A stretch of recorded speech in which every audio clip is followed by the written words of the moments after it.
So what about somebody that's wanting healing? They can't hear, and they want healing.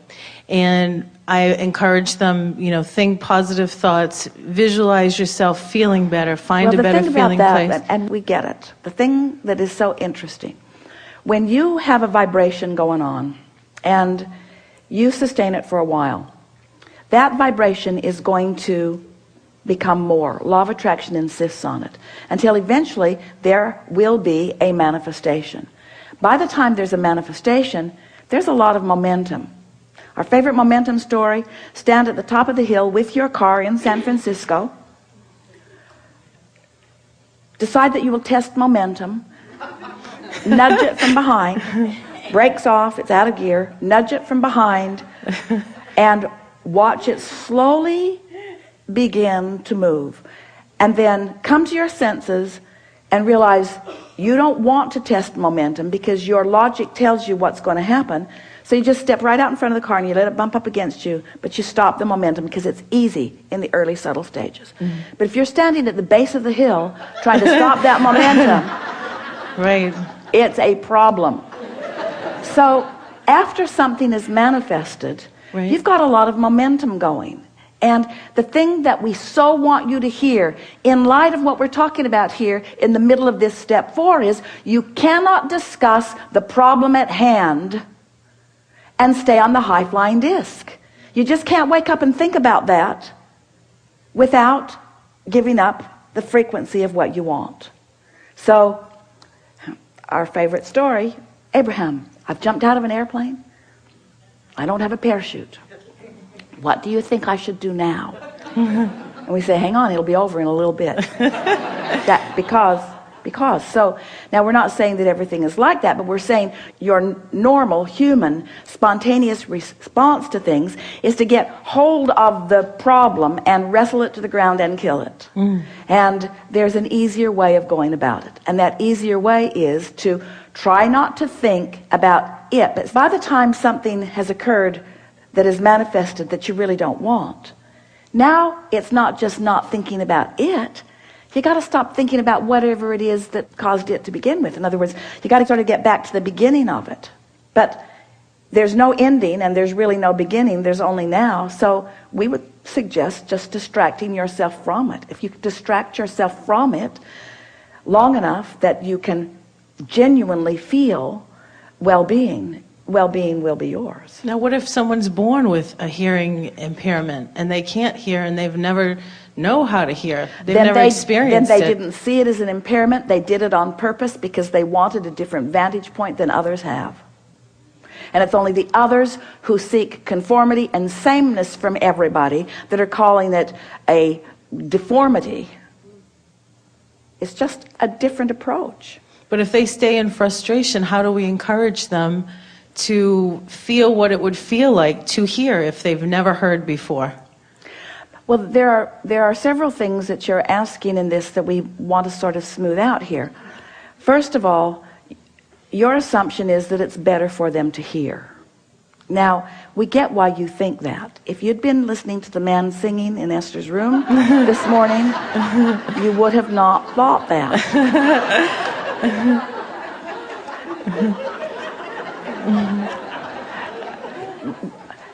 So we're going to say it again because it's hard to hear. Just because someone is born different than most of you are doesn't mean they made a mistake, and it doesn't mean that conforming to what you've got is the answer to all their dreams coming true. You go to a lot of trouble being born the way you're born.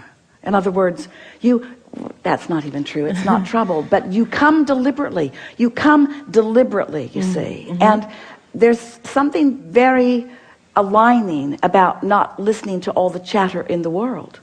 Someone who is not listening to all the chatter in the world has the potential of focusing in a more powerful way. You see, we don't want to get into the details because all these details do is cause defensiveness from anyone who thinks that it should be another way. Sure. We just want you to accept that just because it's different doesn't mean something's gone wrong. And the next thing is, you can never help anybody get to a place that they want to be or that you want them to be if you think that where they are is in the wrong place. But what if they think so and they choose to be a victim to that? Then if you're thinking a lot about them, then you're joining them on the victim disc. Okay. And you're not helping them and they're not helping you. Right. I get that. So what is it that makes you so tenacious about figuring out what to do about something that you can't do anything about without sacrificing your own alignment? That's really what this discussion is about. And we know this would upend a lot of people around the planet. Abraham, are you kidding? Aren't I supposed to help everybody? And we say, yes, but you can't do it from less than the high-flying disc. I know, but they've got a problem that I need to talk with you about. And in order to talk about their problem, I have to get on a lower disc. That's fine, get on a lower disc, but don't ask us how you can help them, because you can't help them if you're on a lower disc. Gotcha. You got to accept them as whole and perfect as they are before you can be of any value to them whatsoever. And humans, oh, you're speaking to something that is so big and so important, because most humans really believe that things should be a certain way. So they put things in piles. These are good piles, and these are bad piles, and these are not so good piles, and these are better piles, and these are worse piles, and there's piles, and let's just examine the piles. And we say, let's not.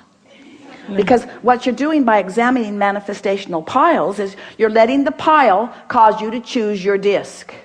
So there's a not good pile, we need to do something about it. All right, get on this disc and try. How's it going? Not so good. My life's going pretty much like this pile. Law of attraction says it must. Yeah, but if I get up here on this disc, I feel like I'm betraying that pile. I feel like I'm turning my back on it. I feel like I'm denying, or I feel like I'm not doing the work. I'm supposed to be an uplifter, and here I am up here, and here they are down there. Shouldn't I go down and help them? We say, go ahead, try it.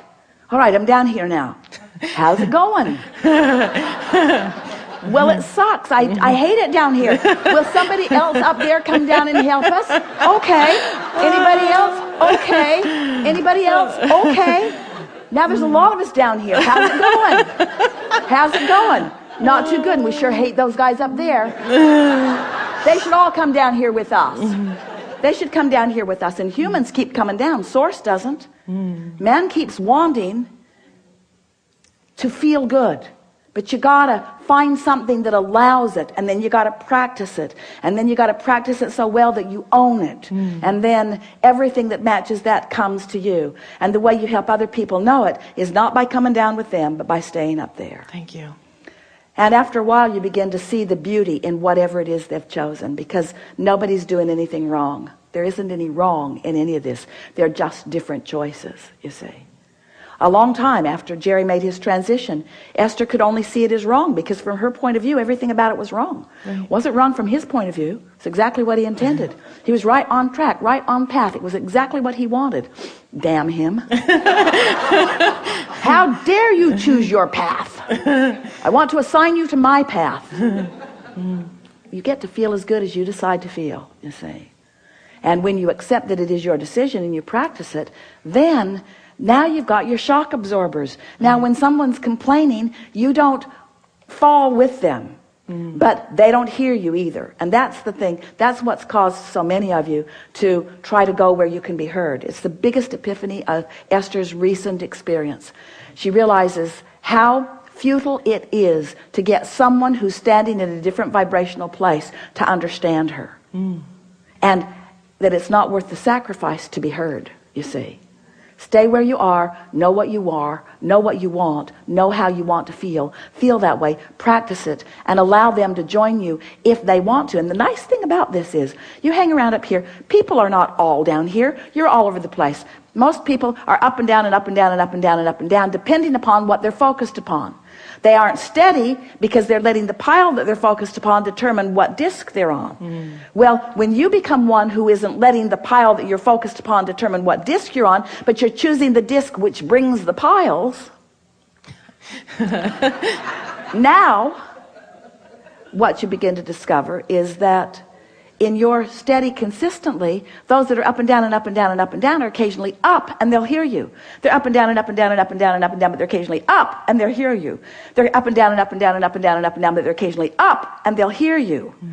So Now you have the possibility of influencing them to something that's more steady, if you're steady. And now we'll just say one last thing about this. Your inner being never joins you in your discomfort, always maintains this high-flying frequency. And that is the reason that you feel emotions at all. If your inner being would join you wherever you are, you just feel the same, because the emotion that you feel is the vibrational indicator that lets you know the difference between the frequencies within you. Everything you feel is about your split or your not split energy. And that's the thing that Esther is raving about to anyone who will hear. My split energy is all but gone. I don't have split energy about anything. I don't have split energy. And then she went into her kitchen and she saw on her beautiful marble counter a nick. A significant nick that the housekeeper did. Oh man, oh man, it can't be repaired. It's right in front of the sink. I can't get my eyes off of it. Oh man. And then she thought, are you kidding me? There must be 50 yards of perfect border around this kitchen and 1 millimeter of a nick. Oh man. Oh man. We know this sounds ridiculous, but it's how you are. So many things that just don't need to matter, that you make matter and use as your excuse to pick a disc that doesn't serve you, when if you just pick the disc that serves you, everything would come into alignment. And even that nick is helpful to Esther, because she has this thing going on that says, nobody can do it the way I like to do it except me, which makes me busier than I want to be. You must now leave. You have nicked my counter. Which means I will vacuum this great big place by myself. And I will dust it. I will do... Is that Jerry?